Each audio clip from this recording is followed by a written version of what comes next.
प्यारे बच्चों, आप लोगों का मेरे YouTube चैनल में स्वागत है। आप लोग अपने कंपटीशन की तैयारी लगातार जारी रखे हुए हैं, ये बहुत अच्छी बात है। और अगर अभी आप करने के लिए सोचे हैं, कुछ नए होंगे, तो सबसे पहले मेरे चैनल को सब्सक्राइब कर लें और उसके बाद बेल आइकन को दबा दें, जिससे आप लोगों को हमेशा एक नया नोटिफिकेशन मिलता रहेगा और आप हमेशा नया नया अपना क्वेश्चन की तैयारी करते रहेंगे। आप कोई भी प्रकार का कंपटीशन हो, चाहे पीएससी हो, चाहे एसएससी हो, चाहे बैंक का हो, चाहे रेलवे का हो, चाहे व्यापम का हो, सारे प्रश्नों का संग्रह आप लोगों को मिलता रहेगा। आप लोग हमेशा तैयारी में आगे बढ़ते रहेंगे। आप लोग जितना ज्यादा इस समय का उपयोग करेंगे, उतना ही जल्दी आप अपने उद्देश्य की प्राप्ति में सरल मार्ग अपना पाएंगे। यदि आप निकम्मे जैसे बैठ जाएंगे, अभी तो समय नहीं हुआ है, अभी तो वैकेंसी नहीं निकला है, अगर ऐसा सोचते रहेंगे तो आप कभी भी सफल व्यक्तित्व को प्राप्त नहीं कर पाएंगे। इसलिए मेरा आप लोगों को एक सलाह है कि बिल्कुल एकदम से भिड़े रहिए, जितना अधिक हो सके पढ़ने का अवसर निकालिए और पढ़ते रहिए। ये समय भी ऐसा है कि आप घर में हैं और अच्छे से तैयारी कर सकते हैं। तो चलिए चलते हैं। आप लोगों को इसी कड़ी में कुछ नए प्रश्नों को लेकर के आप लोगों के लिए आया हूं, जो कि पूर्व के पीएससी के एग्जाम में भी आ चुके हैं ऐसे प्रश्न, और जो आप लोगों को एक नया मार्गदर्शन देंगे। जो लोग नए हैं उनके लिए तो बहुत ही अच्छी बात है कि वो लोग आज से अपने आप को अपडेट करना शुरू कर देंगे और आप उन लोगों की तरह होते जाएंगे जो लोग बहुत ही पहले से तैयारी करते जा रहे हैं। तो चलिए यहाँ पे देखिए, एक प्रश्न है, यदि एक आयताकार बॉक्स की लंबाई, चौड़ाई और ऊंचाई, ये तीनों का अनुपात दिया हुआ है 5, 4 और 3, और इसका आयतन दिया हुआ है 12,960 घन सेंटीमीटर, तो उस बॉक्स की सिर्फ लंबाई ज्ञात करना है। देखिए यहाँ प्रश्न अच्छे से समझ में आ गया होगा, नहीं आया होगा तो एक बार अच्छे से और पढ़िए। और यहाँ पर मैं आप लोगों को बता देता हूँ हमको दिया क्या है। देखिए केयरफुली देखिए, यहाँ पे आयतन दिया हुआ है 12,960 घन सेंटीमीटर दिया हुआ है। इसका मतलब क्या हुआ, एक आयताकार बॉक्स है, यानी कि यहाँ पे कहना चाहिए कि एक इस तरह से बॉक्स है हमारे पास। इसका आयतन आप लोग जान रहे हैं, L लेंथ हो गया, B ब्रीथ हो गया और H हाइट हो गया, यानी कि LBH। अगर हम ऐसे ही कहें तो लंबाई गुणित चौड़ाई गुणित ऊंचाई, ये होता है आयतन। अब यहाँ पर हमको जो आयतन दिया हुआ है ये 12,960 घन सेंटीमीटर दिया है, यानी कि सेंटीमीटर क्यूब दिया हुआ है। लंबाई कितना दिया है, चौड़ाई कितना दिया है और ऊंचाई कितना दिया है, देखिए यहाँ पर उसका अनुपात दिया हुआ है। तो अनुपात को हम डायरेक्ट नहीं ले सकते, उसके साथ कुछ ऐसी चीजें हैं जो खाली अनुपात को दर्शा रहे हैं। जैसे कि हम लोग एक उदाहरण लेकर के बताता हूँ, 5/10 है, इसका अनुपात 5:10 नहीं है। यहाँ पर इसका अनुपात है, अनुपात छोटे से छोटे चीजों को लेकर के करते हैं। 5 × 5 5 दूनी 10, 1:2 है ये वास्तव में। इसका ये तो मूल रूप है इसका 5/10, परंतु उसका अनुपात में जब दर्शाया जाता है तो 1:2 होता है। तो इसी तरह से अनुपात को अच्छे से समझ लीजिए, जब भी कहीं अनुपात की बात आएगी वहां पर हम उसको डायरेक्ट यूज नहीं करेंगे। तो इसके लिए क्या है, यहाँ पर इसका एक गुणज है, तो यहाँ पर भी हम लोग वैसे ही एक गुणज ले लेंगे। लंबाई जैसे 5 इकाई दिया हुआ है, 5 सेंटीमीटर है इसका, समझ लो, तो ये 5x इसका हो गया 5x, यानी कि इसका वास्तविक मान अब 5x हो गया। दूसरे का क्या हो जाएगा, 4x हो जाएगा, तीसरे का हो जाएगा 3x हो जाएगा। इस तरह से तीनों का गुणा कर देंगे तो 5 × 4 = 20 × 60x का घात 3 हो गया, बराबर ये हो जाएगा 12,960। अगर हम x क्यूब से इसको इधर रखेंगे तो 12,960 को हमको 60 से भाग देना पड़ेगा, और इस तरह से इसको हम लोग काट सकते हैं। देखिए यहाँ पे आता है x क्यूब बराबर 216। अब 216 किसका घन होता है या किसका क्यूब होता है, ये आप लोगों को याद होना चाहिए। आप कंपटीशन के विद्यार्थी हैं, अगर आप लोगों को याद नहीं है तो आप लोगों को मैं बता देता हूँ, कंपटीशन को अच्छे से बनाने के लिए आपको कम से कम 20 तक का घन याद रखना चाहिए। जैसे कि 20 × 20 × 20 बराबर 8,000 होगा। ऐसा आप लोगों को तुरंत जानने वाली स्थिति में रहना चाहिए, तब जाके होता है। अब यहाँ पर देखिए x क्यूब = 216 है। 216 किसका है, 6 × 6 = 36, 6 × 216। तो इस तरह से हमारा ये लिख सकते हैं कि x क्यूब बराबर 6 का क्यूब। तो x का मान कितना आया, 6 आया। यहाँ पर जो हमारा लंबाई जो होगा वह 5x जो है अब किस में परिणत हो रहा है, ध्यान से देखो। लंबाई बराबर 5x बराबर 5 × 6 बराबर 6 × 5 = 30, 6 × 5 = 30 सेंटीमीटर, यानी कि इसका हमारा जो ऑब्जेक्टिव में दिया गया है इसका सी आंसर होगा। इस तरह से आप बना सकते हैं, बहुत ही सरल है। अगर इसको आप डायरेक्ट बनाएंगे तो आपको बहुत ही सरल लगेगा, जैसे कि आपको अगर ये अगर मालूम करने का 3-4 प्रश्न ऐसा अभ्यास कर लिया और ऐसे ही टाइप के प्रश्न आते हैं तो हम यहाँ पे क्या करेंगे, देखिए मैं आपको बिल्कुल शॉर्टकट बताता हूँ। 5:4:3 दिया हुआ है तो 5×20 या 60x सीधा लिखेंगे और यहाँ पर सीधा लिखेंगे 12,960 लिखेंगे। आप इसको बिना ट्रांसफर किए इधर से उधर ऐसे काट सकते हैं। देखिए ये क्यूब में था 60x क्यूब, 6 कम 6, 6 दूनी 12, 6 कम 6 और 6 छके 36, x क्यूब बराबर 6 क्यूब, इसलिए x बराबर 6, इसलिए लंबाई बराबर 6 × 5 बराबर 6 पंचे 30। डायरेक्ट ऐसा कर सकते हैं आप, लेकिन इसके लिए अच्छे से अभ्यास में आपको बने रहना पड़ेगा। इसके लिए आप मेरे वीडियो को देखते रहिए और उत्साहित होते रहिए और आप अच्छे अच्छे क्वेश्चनों को बनाते रहिए। चलिए चलते हैं नेक्स्ट क्वेश्चन की ओर। बहुत ही इंपॉर्टेंट क्वेश्चन है, आप देखते रहिए इसको। बहुत ही छोटा प्रश्न, कक्षा 5वीं के लेवल से आप लोग पढ़ते आ रहे हैं सामान्य ब्याज निकालना, और उसके बाद आप लोग 5वीं 6वीं के लेवल में आ गए तो आप लोग लगभग सीख गए होंगे चक्रवृद्धि ब्याज ज्ञात करना। उसी पर प्रश्न है, बस आपको बनाने का तरीका थोड़ा सा सरल, जैसे जैसे बड़े होते जाते हैं आप लोगों को लगते जाता है और उसको ढूंढना भी पड़ता है। तो यहाँ पर देखिए 15% वार्षिक ब्याज है, 2 वर्ष समय है, एक निश्चित राशि जो कि हमको अभी पता नहीं है, पर सरल ब्याज और चक्रवृद्धि ब्याज का जो अंतर है वह 90 रुपये है। यानी कि हमको साधारण ब्याज निकालना है। क्या होता है, मूलधन गुणित दर गुणित समय बटे 100 होता है। यह सब आप लोगों को याद होगा। ध्यान से देखिए साधारण ब्याज कितना आता है, मूलधन हमको ज्ञात करना है एक्चुअल में, तो यहाँ पर हमको नहीं मालूम है, तब हम क्या लेंगे, यहाँ पर x ले लेते हैं। दर कितना है, 15% है, समय कितना है, 2 वर्ष है, ये बटे 100 हो गया। 15 दूनी 30, x बटे 100 काट देंगे तो इस तरह से 3x बटे 10 हो जाएगा। इस तरह से ये साधारण ब्याज हो गया। अब इसी का चक्रवृद्धि ब्याज ज्ञात कर लेते हैं। तो चक्रवृद्धि ब्याज का सूत्र आप लोगों को मालूम होगा कि हम लोग इसको कैसे लिख सकते हैं। बड़े ध्यान से देखिए, यहाँ पर मूलधन 1 धन r/100 का घात n ऋण मूलधन होता है। इस बात को ध्यान में रखिए। अभी तक आप लोग इसको पहले हल कर लेते हैं, उसके बाद घटाते हैं, तो हम यहाँ पर भी वैसे ही करेंगे तो थोड़ा जल्दी होगा। ध्यान से देखिए, मूलधन कितना है नहीं मालूम, x है,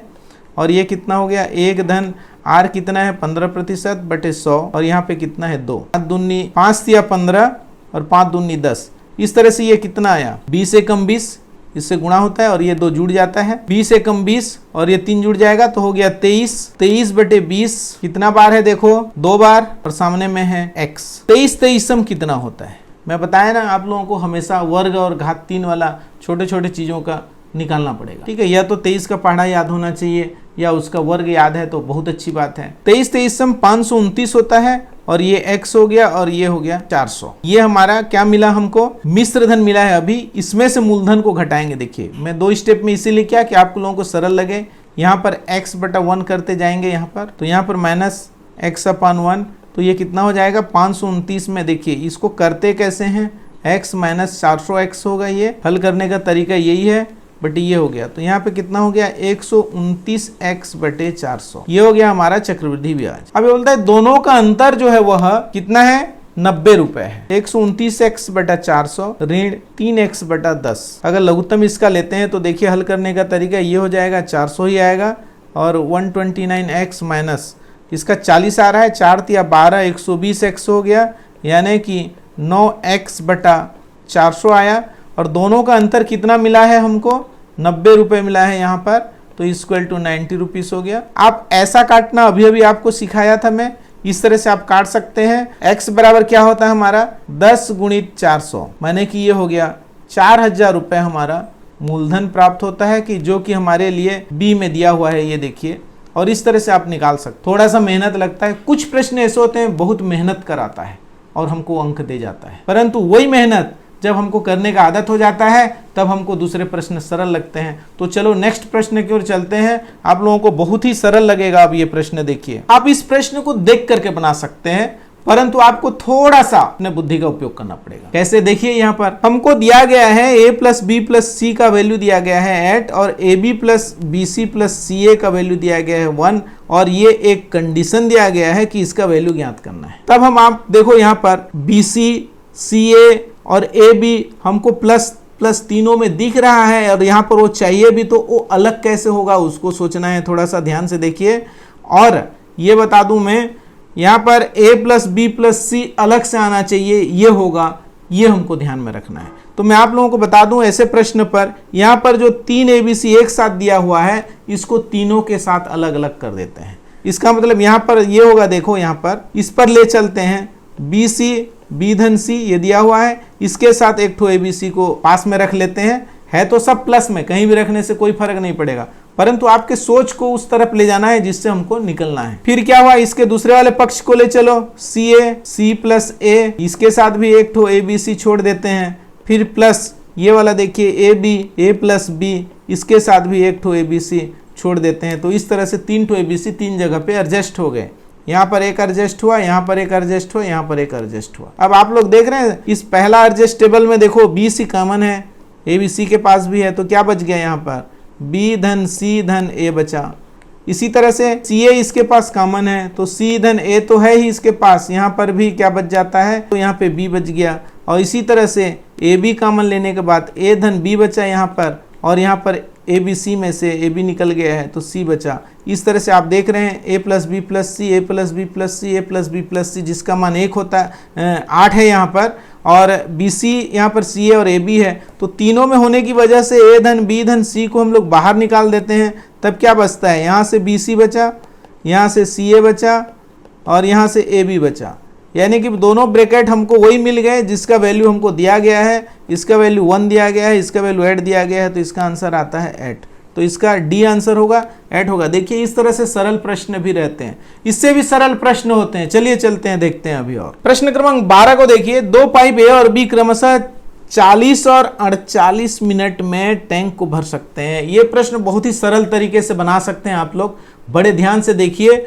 और इन प्रश्नों को, ऐसे प्रश्न आते ही हैं, ये PSC का प्रश्न है, आपको ऐसे प्रश्न मिलेंगे ही। ये देखिए एक वेस्ट पाइप, यानी कि मैं ये बोल दूं, देखिए आप लोगों को समझा देता हूं इस तरह से 2 नल यहाँ पे गिर रहे हैं, इसका 40 मिनट और इसका 48 मिनट है, और यहाँ से एक वेस्टेज नल जो निकला हुआ है वह 5 गैलन 1 मिनट में प्रति मिनट खाली कर देता है। अब देखिए एक साथ अगर तीनों को खोल दें, ये भी चल रहा है, ये भी चल रहा है और ये भी चल रहा है, तो क्या लगता है 30 मिनट लगता है टोटल। टैंक को भरने में 30 मिनट का समय लगता है। तो ऐसे प्रश्न को कैसे बनाना है, बड़े ध्यान से देखिए। ये जो 40 मिनट में भरता है, ये 1 मिनट में कितना भरेगा ये निकाल लेते हैं। यानी कि 40 मिनट में पूरा टैंक भरता है तो इसका 1 भाग भरने में कितना लग जाएगा, 1/40 मिनट। दूसरा वाला का टाइमिंग क्या है, 1/48 मिनट हो जाएगा इसका। यानी कि 1 मिनट में इतना भाग भरेंगे ये लोग। 40 मिनट में फुल भर जाता है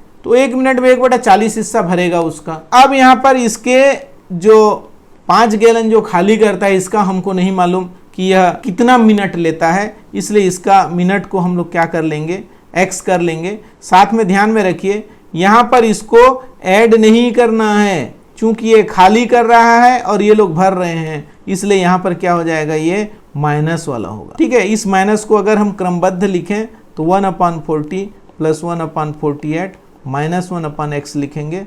दिस इज इक्वल टू, हमको पूरा टैंक इसमें कितना मिनट लगता है, 30 मिनट लगता है। तो टैंक का भी पार्ट जो है ये लोग जब भरते जाएंगे वह इतना समय में भर जाएगा, इसका एक एक पार्ट। उस एक पार्ट का समय को हम को लेकर के चलना है। तो ध्यान से देखिए 1/x को इधर भगा देते हैं तो धनात्मक हो जाएगा इस तरह से, और 1/30 को इधर ले आते हैं तो ऋणात्मक में ही रहेगा।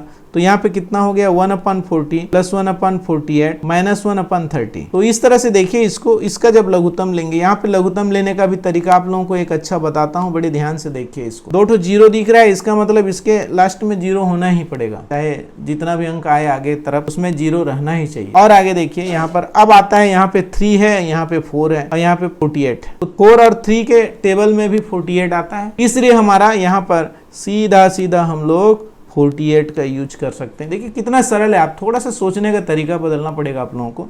तो ये 480 इसका लघुत्तम आ जाएगा, जिससे हम लोग 40 से भाग देंगे तो एक 0 था, इसका एक 0 कट गया, 4 से भाग दे दीजिए तो ये 12 आता है, तो ये हो गया 12। उसके बाद क्या आता है, 48 से भाग देंगे तो 10 आएगा, तो ये हो गया 10। उसके बाद माइनस 0 0 कैंसिल हो गया, 3 से भाग दे दीजिए, 16 3 48 होता है, तो इसका वैल्यू आ गया 16 एकम 16। अगर इसको कंप्लीट हल करेंगे तो क्या आएगा, 12 10 22, 22 में से 16 घटा दिए 6 आ जाएगा, तो ये हो जाएगा 6/480 बराबर 1/x। अब इसको आप कटा सकते हैं, 6 एकम 6, 6 8 48 शून्य, 1/80 बराबर 1/x। इसका मतलब क्या हुआ, x बराबर 80। तो x बराबर 80 आया है, यानी कि 1 मिनट में इसका 80 पार्ट भरता है और उसमें कितना पानी आता है 5 गैलन, यानी कि टोटल 1 मिनट में टैंक की क्षमता कितनी हो जाएगी, 1 मिनट में 5 गैलन भरता है तो उसको लगता कितना है यहाँ पर 80 गुणित 5 गैलन बराबर 400 गैलन। आंसर आपको दिख गया होगा ऑब्जेक्ट में, C इक्वल टू 400 गैलन है, यही इसका आंसर होगा। तो इस तरह से आप बहुत अच्छे से बना सकते हैं, बार बार प्रैक्टिस करेंगे तो यही आपको और सरल लगेगा। ठीक है, तो आगे नेक्स्ट क्वेश्चन की ओर चलते हैं। चलिए क्वेश्चन नंबर 13 को देखिए। एक व्यक्ति 15,400 रुपए में 5 मेजें और 9 कुर्सी खरीदता है, यानी कि 5x जो है मेज हो गया, धन 9 कुर्सी माने 9y हो गया बराबर 15,400 रुपए। ये हो गया हमारा पहला समीकरण। दूसरा देखिए, मेज में 10% कमाता है और कुर्सी में 20% कमाता है, तो टोटल कितना कमा लेता है एक्स्ट्रा 2,080 रुपए।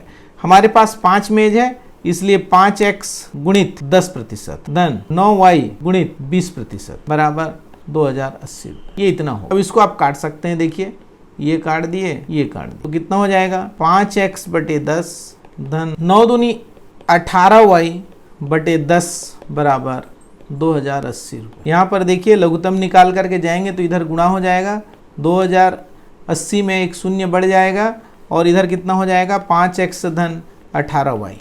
यहाँ पर देखिए ये हमारा दूसरा समीकरण हो गया।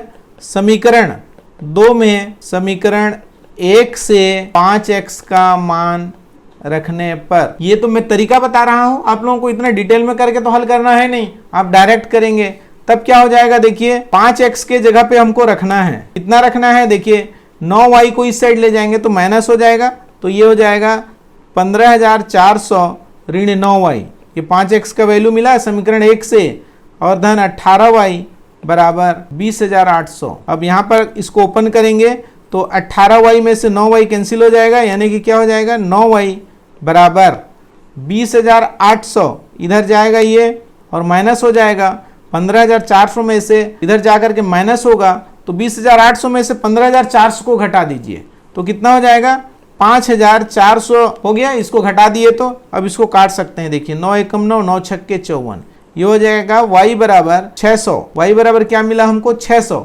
इसका मतलब क्या हुआ, हमको जो समीकरण पहला मिला हुआ है उसमें से x का मान हम निकाल सकते हैं, या हमको जरूरत नहीं है क्योंकि हमको सीधा कुर्सी पूछा है।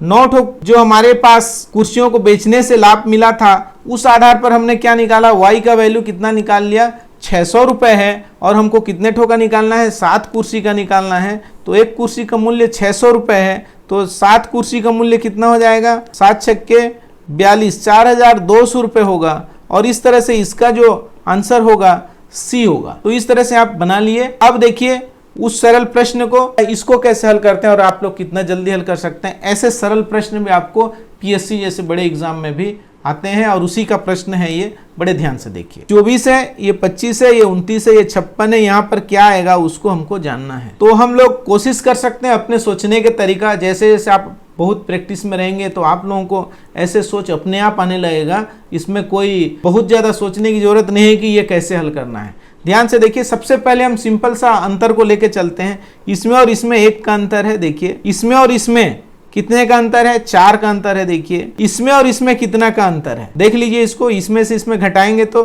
कितना हो जाएगा 27 का अंतर है। देखिए तो आप इसको क्या समझ रहे हैं, कुछ थोड़ा सा इसमें दिख रहा है कि एक दूसरे से क्या संबंध है या ये सब अंक कैसे हैं। 27 का अंतर है, इसमें निकाल लिया आप अच्छे से। अब देखिए यहाँ पे कितने अंतर वाला आना चाहिए यहाँ पर हमारा, तो इसमें बहुत अच्छे से मैं बता देता हूँ। देखिए ये एक ही बार यूज हुआ है, हो गया। अगर हम यहाँ पर 2 को लेके चलें, ये 2 बार यूज हुआ है, 2 दूनी 4 होता है। इसके बाद चलते हैं 3 को उपयोग करके देखते हैं, तो 3 को कितना बार गुणा करने से ये आ रहा है, 3 बार गुणा करने से आ रहा है। 3 3 9 27 में बताया था कि हमको घात 3 वाला 20 तक याद होना चाहिए, घात 2 वाला 30 तक याद होना चाहिए, तब हमारे क्वेश्चन बहुत ही सरल होते जाते हैं। अब देखिए यहाँ पर 1 का घात 1 है, उसके बाद 2 का घात 2 है, 3 का घात 3 है, तो स्वाभाविक है यहाँ पर 4 का घात 4 होगा, और इसका वैल्यू कितना है 4 4 16 4 64 चौके कितना होता है। दूसरे तरीके से आप कर सकते हैं, 4 को 4 बार गुणा कर रहे हैं आप, 4 × 16 गुणित 16, आपको 16 का पहाड़ा याद होगा क्योंकि मैं बोला हूं, मैंने आपको करना है। अब वो तो 16 कितना होता है, 256 होता है, आप लोगों को याद होगा। अब यहाँ पर एक्स्ट्रा कितना जुड़ेगा, 256 जुड़ेगा, जो हमारा आखिरी डिजिट है 56 में 256 जुड़ जाएगा तो कितना हो जाता है 312, और इसका आंसर डी होगा। देखा आप लोगों ने किस तरह से सोचने का तरीका पर ही हमारा आंसर आ जाता है। आप लोगों ने बहुत अच्छे से देखा। आप सब लोगों को बहुत बहुत धन्यवाद।